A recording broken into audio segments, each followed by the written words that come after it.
Hi everyone. Today we're going to talk about some quick updates on three different play to earn games which I've already covered in my channel. And let's start with Green Beli. So you can see here on my screen, Green Beli has an event that will be starting pretty soon. So the whitelisting registration started in September 28th and it will end in September 30th UTC 3 p.m. So if you haven't done this yet, then I would recommend to try and get this if you want to buy the seeds. I don't know what the seeds are for, but I would assume that would give you the tree hero, probably. That's my assumption. So there will only be 20,000 seeds, and they mentioned here that per person can only buy a maximum of 10 free seeds. So the mechanics. So to participate, you must complete all tasks listed in our Telegram bot here. So I'm not gonna participate in this one because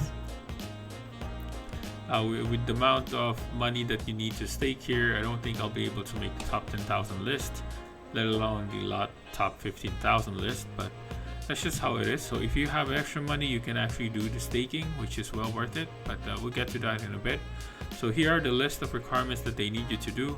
I don't need to go through all of it. It's pretty much just retweet, join Twitter, join their Telegram, join their accounts, and so on. So just make sure you're all listed in all of these items and make sure you've done all of them correctly. So they're very particular about this one. They repeated this several times in Discord as well. So you just need to make sure you do it right.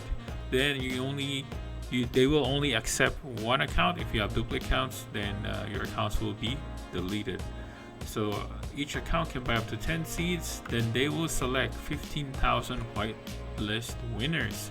So unfortunately, I think since people are going to be able to buy up to 10, so the initial 10,000 whitelist winners will be granted the priority slot. So meaning that when the sale starts, the first 15 minutes, those 10,000 whitelist winners will be able to buy in a first come, first served manner. So it doesn't matter where you're the top one in the whitelist or you're the 10,000 one.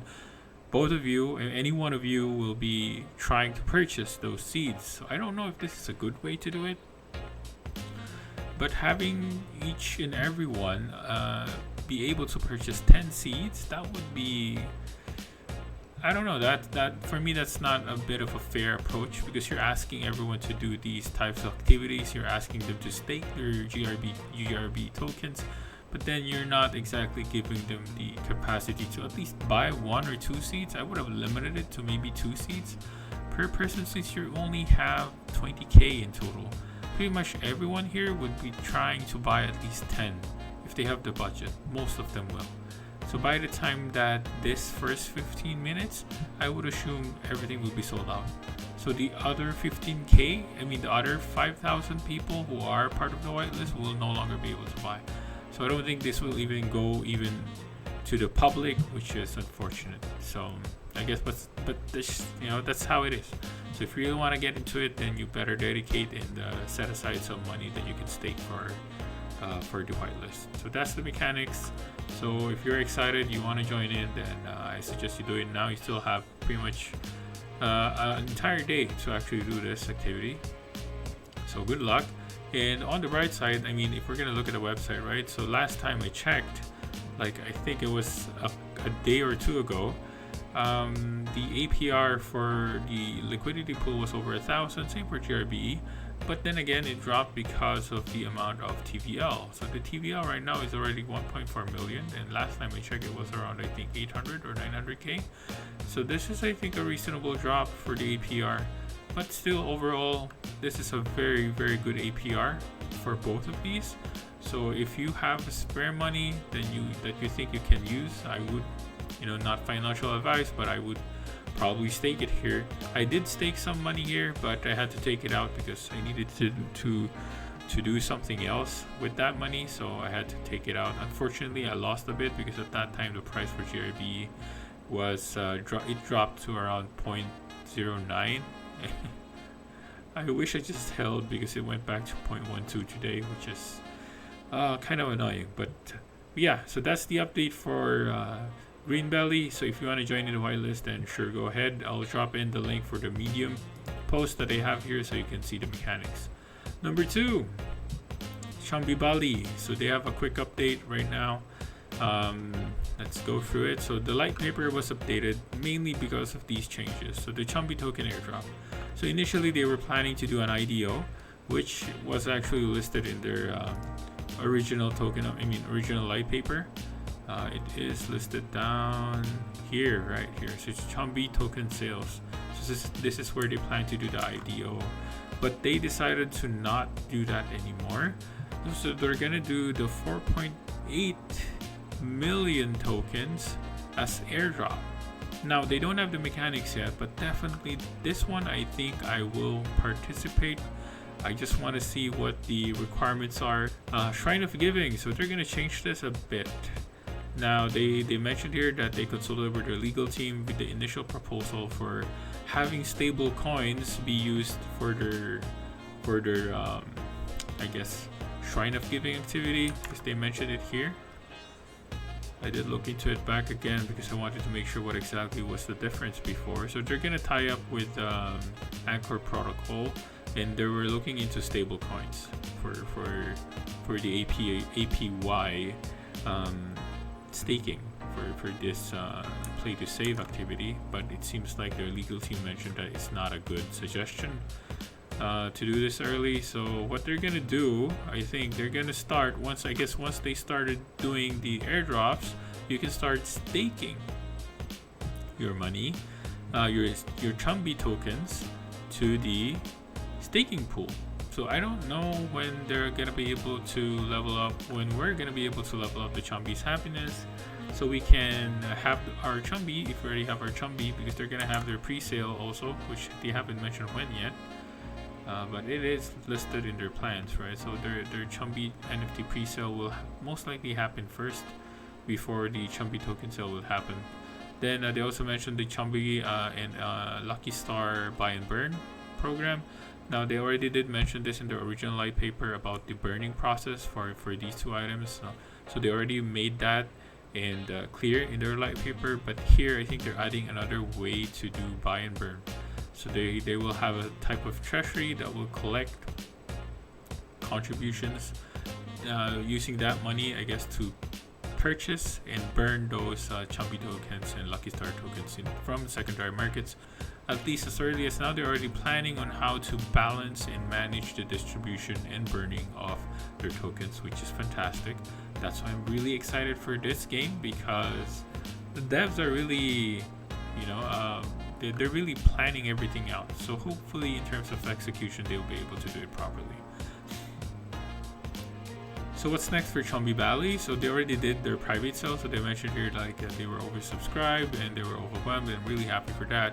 The next, they're going to try and complete their website in preparation for the Seed Chumbi NFT pre-sale, which I'm also excited. I hope they give out the time period so I can start saving up some money to buy those, because definitely I'm gonna buy one, at least one or two maybe, featuring the rarest NFTs to ever exist in Chumbi universe. So we're gonna look forward to that. So that's pretty much the update for Chumbi Valley. Then let's get into the main game that I'm currently playing, which is Splinterlands. I'm a bit sad with the update, but that's how it is, because this is going to decrease the number of earnings I'm having right now with a few of my bots. Although I don't only have 5 bots, but it's going to impact me in a way. But let's get through the main changes. So the main changes is the DEC rank battle reward update. So this is not going to impact my bots. This is not going to impact most of us.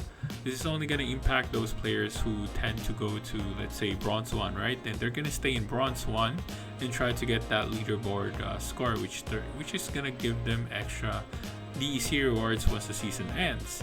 Now the thing is, in the current setup, the way the rating works is that the system will calculate the DEC reward based on your rating, not based on your league. So here they're gonna limit that. So if you're in bronze, for example, so the limit of bronze I think is 999 rating. So even if you have 2000 rating that you have currently, but you're in bronze league, so the system will just only calculate the maximum rating that's available for bronze. So If you're 2000, then the bronze maximum is 999. Then the only calculation that they'll ever use to get your DC rewards on your rank battles will be the rank 999.